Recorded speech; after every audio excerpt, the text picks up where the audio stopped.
Hello everyone.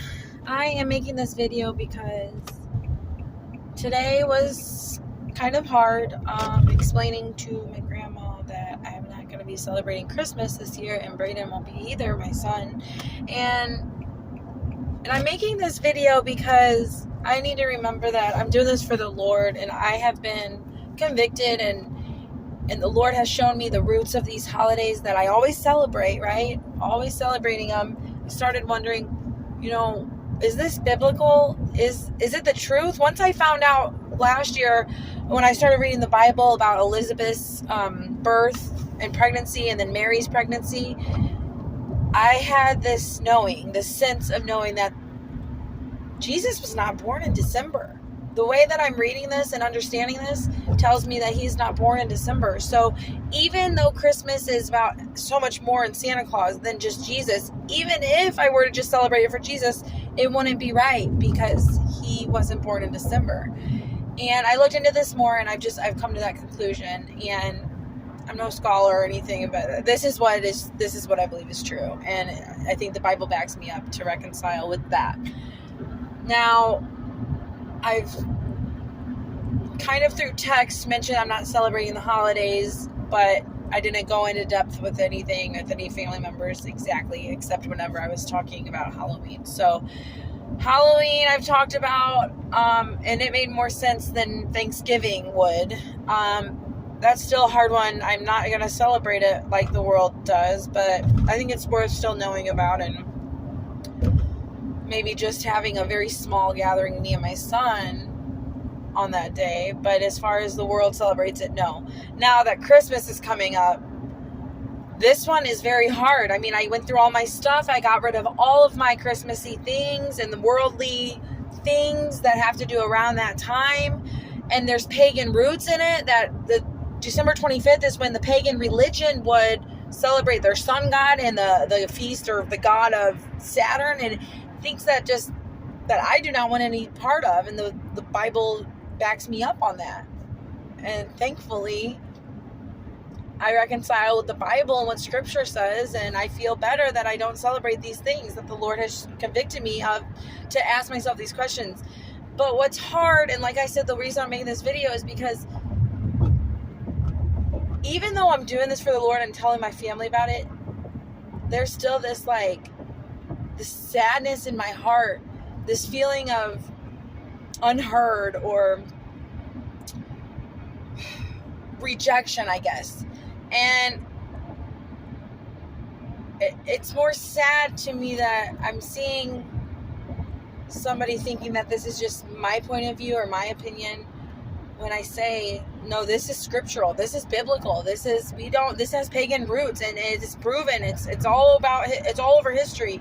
So knowing all these things, and I don't celebrate it. I'm not going to compromise for anybody. But it still does kind of sting to know that your family members, they don't agree with you. And they don't have to. They don't have to agree with me.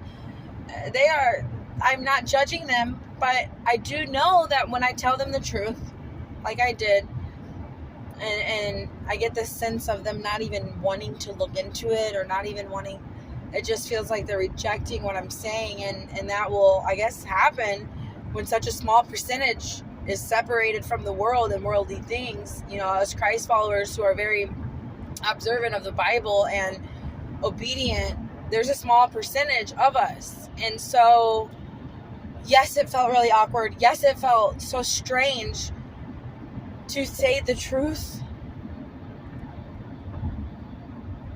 But I'm documenting this moment, and it's been a really cloudy day, but I'm looking up at the sky right now, and there's breaks in the clouds, and I see blue sky, and it's just amazing. And I see the rays of sun coming through the sky as I say this, so I think it's really beautiful. Like God's just saying, yes, it's getting brighter, it's getting more beautiful.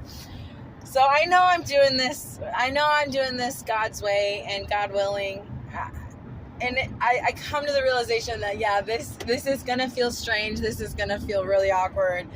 But you're doing it for the Lord. You're not settling for, it's just Jesus' birthday, let's only do that part. Or, let's just get the Bible out on that day. You're not going to settle for anything. I'm completely excluding it from my calendar and my family gathering celebrations. And, that's just what's going on this year. Maybe next year someone will start asking me questions, or family members will want to know more about why I do this. I mean, I hope that they come to the truth and realization that, maybe support. If they support me, that'd be awesome. Because I think maybe that's what lacked when I was going through this and talking about this. I said rejection earlier, but I think it's just the lack of support. It kind of just is like, I feel alone. But I know there's others out there that are God-willing, obedient followers of Christ that do not do Christmas and quit Christmas too. So I'm grateful and thankful that the Lord gave me courage at least to tell my family just that little bit, just to my grandma. So, and my mom and my dad and my son. Gosh, he's such a great support. So I'm vlogging this moment because, it didn't feel good. But I'm doing it, and I'm doing it for the Lord, and I'm okay with that. And anybody should always be okay with that. And there's just proof all over confirming that this is the right way to go. And it may feel strange. But keep on. Keeping on. For the Lord. For your soul. For heaven. Be an ambassador. Yes. Yeshua HaMashiach. What would Yeshua do? I think he'd be patting me on the back right now. In the name of him. Alright, bye.